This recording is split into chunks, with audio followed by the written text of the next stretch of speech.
সুপ্রিয় শিক্ষার্থী বন্ধুরা, আশা করি ভালো আছো। আমি বাসুদেব মল্লিক, প্রভাষক আইসিটি, আলহাজ আব্দুল হক চৌধুরী ডিগ্রি কলেজ, ছাগলনাইয়া, ফেনী।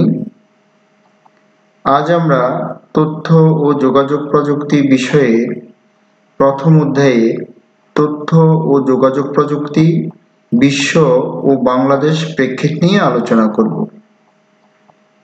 আলোচনার শুরুতেই ভূমিকা। তথ্য ও যোগাযোগ প্রযুক্তির কল্যাণে সহজেই যে কেউ বিশ্বের যে কোনো স্থানের ব্যক্তির সাথে ছবি দেখে সরাসরি কথা বলতে পারছে।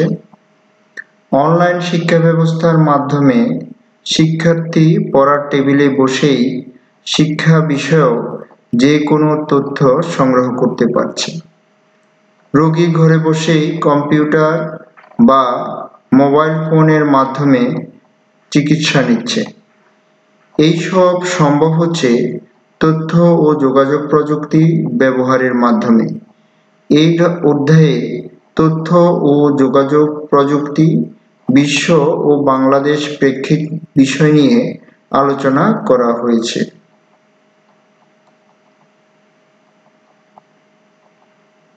আজকের ক্লাসের শিখন ফল অধ্যায়টিতে আজ ক্লাসের অনুশীলন শেষে শিক্ষার্থীরা বিশ্বগ্রামের ধারণা সংশ্লিষ্ট প্রধান উপাদানগুলো ব্যাখ্যা করতে পারবে এবং উপাদানগুলোর মধ্যে কর্মসংস্থান ও শিক্ষা সম্পর্কে বর্ণনামূলক আলোচনা করতে পারবে।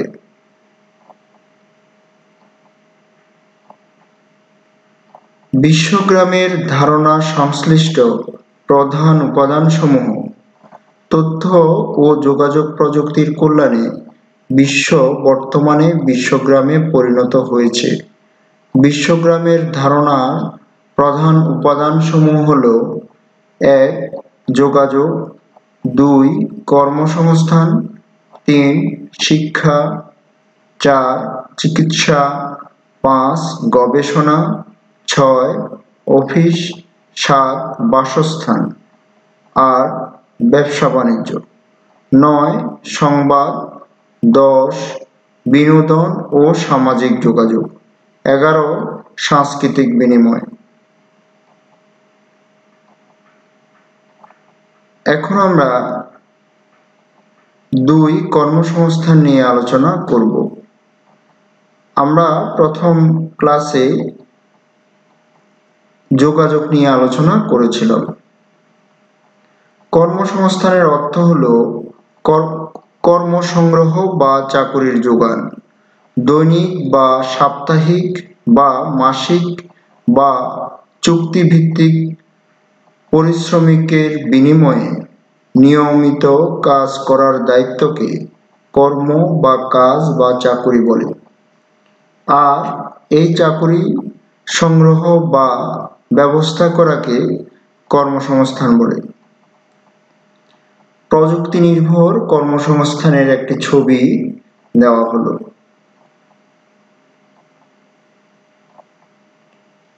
বিশ্বগ্রামের ধারণা সংশ্লিষ্ট প্রধান উপাদানসমূহের মধ্যে কর্মসংস্থান ক্ষেত্রে তথ্য ও যোগাযোগ প্রযুক্তির গুরুত্বপূর্ণ সেবা হল আউটসোর্সিং। আউটসোর্সিং হল ইন্টারনেটের মাধ্যমে নির্দিষ্ট সময়ে ও অর্থের বিনিময়ে দেশে বা বিদেশে কোনো নির্দিষ্ট কাজ অন্যকে দিয়ে করিয়ে নেওয়ার পদ্ধতি।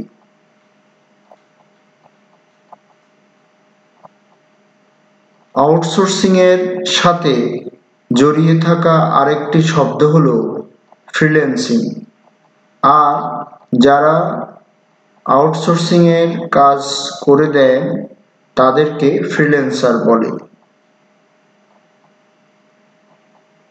এখন আমরা বিশ্বগ্রামের উপাদানগুলোর মধ্যে উপাদান ৩য় নম্বর শিক্ষা নিয়ে আলোচনা করব। ইদানিং অনেক শিক্ষার্থী পড়ালেখায় তথ্য প্রযুক্তির বিভিন্ন মাধ্যম যেমন ইন্টারনেট সিডি, অ্যাপস, ইবুক ইত্যাদি ব্যবহার করছে। এইগুলো ব্যবহার শিক্ষার্থীদের জ্ঞান অর্জনের পথকে অনেক সহজ করে দিয়েছে। ঘরে বসে কম্পিউটারে ইন্টারনেটের সাহায্যে পৃথিবীর যে কোনো বিশ্ববিদ্যালয়ের ওয়েবসাইট থেকে লাইব্রেরির বইসহ যাবতীয় তথ্য পড়তে পারছে। আইসিটি সংশ্লিষ্ট শিক্ষা ব্যবস্থা বাস্তবায়নের প্রধান বিষয়াবলী: মাল্টিমিডিয়া সমৃদ্ধ ইবুক, ক্লাসের শিক্ষার্থীদের জন্য ডিজিটাল টেক্সট বুক, নীতিগত উপকরণ সমৃদ্ধ ডিভিডি ইত্যাদি পাঠকে সহজ করে। বইয়ের ডিজিটাল রূপ ইবুক যে ওয়েবসাইটে সংরক্ষণ থাকে তাকে অনলাইন লাইব্রেরি বলে। শিক্ষা পদ্ধতি: স্মৃতিশক্তি প্রয়োগ ব্যবস্থা, শিক্ষার সহজ পদ্ধতি, উচ্চারণ পদ্ধতি ও প্রয়োজনীয় তথ্য, ব্যবহারিক জ্ঞান, কিভাবে, কেন, কখন, কোথায় ইত্যাদি এই প্রশ্নের উত্তর সমৃদ্ধ ব্যবস্থা। শিক্ষকদের আইসিটির প্রাথমিক ট্রেনিং: শিক্ষকরা ট্রেনিং কন্টেন্ট হিসেবে কন্টেন্ট নলেজ, পেডাগোলজিক্যাল নলেজ ও টেকনোলজিক্যাল নলেজ সম্পর্কে জ্ঞান অর্জন করবে।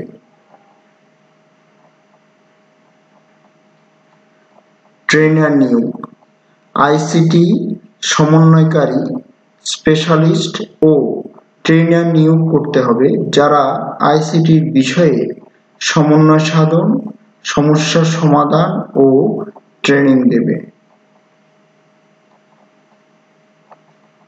ডিজিটাল পাঠ্যক্রম: পাঠদানের জন্য ডিজিটাল পাঠ্যক্রম ও পাঠদানের দক্ষতা অর্জন করতে হবে। ডিজিটাল ক্লাসরুম: প্রয়োজনে শিক্ষক শিক্ষার্থীদের ইবুক, ই-রিডার ও ল্যাপটপের ব্যবহার, ডিজিটাল হোয়াইটবোর্ড ও প্রজেক্টরের ব্যবহার করে ডিজিটাল কন্টেন্টের মাধ্যমে বাস্তব ভিত্তিক শিক্ষাদান করতে হবে। ক্লাসে বিভিন্ন ডিভাইস প্রদর্শন: শিক্ষকরা শিক্ষার্থীদের শিক্ষা প্রদানের জন্য বিভিন্ন ডিভাইস প্রদর্শন ও এর ব্যবহার শেখাবেন, যেমন আন্তঃসক্রিয় work table, digital table, OMR, OCR, light fan ইত্যাদি ব্যবহার। ভার্চুয়াল রিয়েলিটির ব্যবহার: বিভিন্ন ধরনের বাস্তব ভিত্তিক জ্ঞানদানের জন্য শিক্ষাক্ষেত্রে ভার্চুয়াল রিয়েলিটির ব্যবহার নিশ্চিত করতে হবে।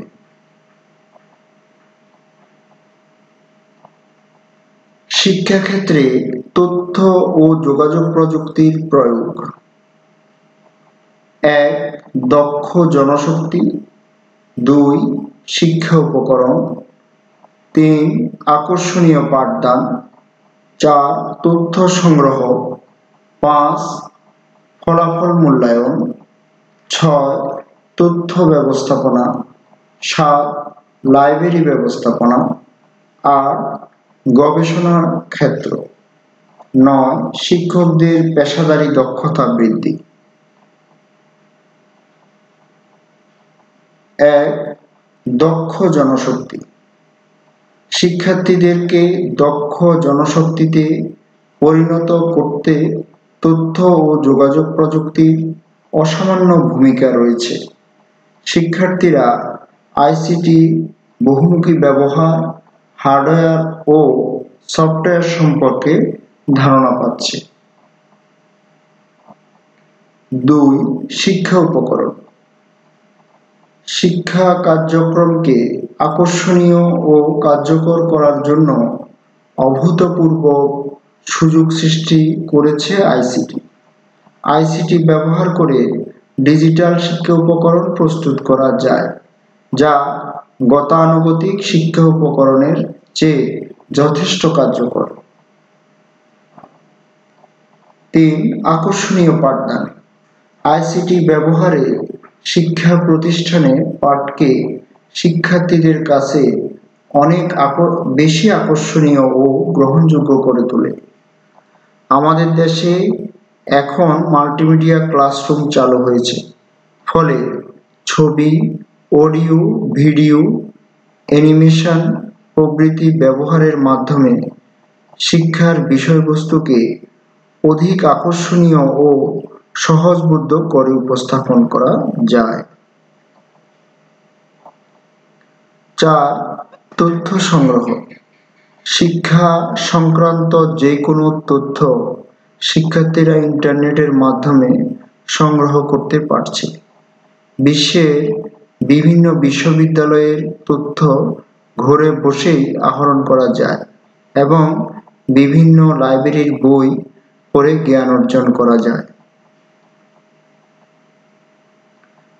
৫. ফলাফল মূল্যায়ন। আইসিটি ব্যবহারের ফলে শিক্ষার্থীর ফলাফল মূল্যায়ন ও প্রকাশ সহজ হয়। বর্তমানে বিশ্বের প্রায় সকল শিক্ষা প্রতিষ্ঠানে শিক্ষার্থীর ফলাফল নির্ণয় ও প্রকাশে আইসিটির ব্যবহার হচ্ছে। ৬. তথ্য ব্যবস্থাপনা। শিক্ষা প্রতিষ্ঠানে শিক্ষার্থীর যাবতীয় তথ্য সংরক্ষণ ও ব্যবস্থাপনায় আইসিটির ব্যবহার হয়, ফলে অতীত ও বর্তমান শিক্ষার্থীর প্রয়োজনীয় তথ্য খুব সহজেই খুঁজে বের করা যায়। ৭. লাইব্রেরি ব্যবস্থাপনা। লাইব্রেরির যাবতীয় তথ্য সংরক্ষণ ও ব্যবস্থাপনায় আইসিটি বিষয়ের ভূমিকা পালন রয়েছে। আইসিটি ব্যবহারের ফলে অতি দ্রুত যে কোনো বই সংগ্রহ করা যায়। আর গবেষণার ক্ষেত্র। গবেষণার জন্য অনেক বই, পুস্তক, জার্নাল ও ডাটা সংগ্রহের প্রয়োজন হয়, যা ইন্টারনেট ব্যবহারের মাধ্যমে খুব সহজেই খুঁজে বের করা যায়। ৯. শিক্ষকদের পেশাদারী দক্ষতা বৃদ্ধি। পাঠ্যক্রম তৈরি, শিক্ষাদানের তথ্য সংগ্রহ, শিক্ষাদানের বিভিন্ন মাধ্যমের ব্যবহার, ফলাফল তৈরি ও প্রকাশ, শিক্ষকদের পারস্পরিক যোগাযোগ ও মতামত শেয়ার করা, অভিভাবকদের সাথে যোগাযোগ করা ইত্যাদির মাধ্যমে শিক্ষকদের পেশাদারী দক্ষতা অনেক বেশি বৃদ্ধি পায়। বিশ্বগ্রামের ধারণা সংশ্লিষ্ট প্রধান উপকরণ সমূহের মধ্যে টপিক যোগাযোগ, কর্মসংস্থান ও শিক্ষা নিয়ে আলোচনা করা হয়েছে। আগামী ক্লাসে চিকিৎসা গবেষণা, অফিস বাসস্থান, ব্যবসা বাণিজ্য, সংবাদ, বিনোদন ও সামাজিক যোগাযোগ, সাংস্কৃতিক বিনিময় নিয়ে আলোচনা করা হবে। ধন্যবাদ সবাইকে মনোযোগ দিয়ে ক্লাসটি শোনার জন্য।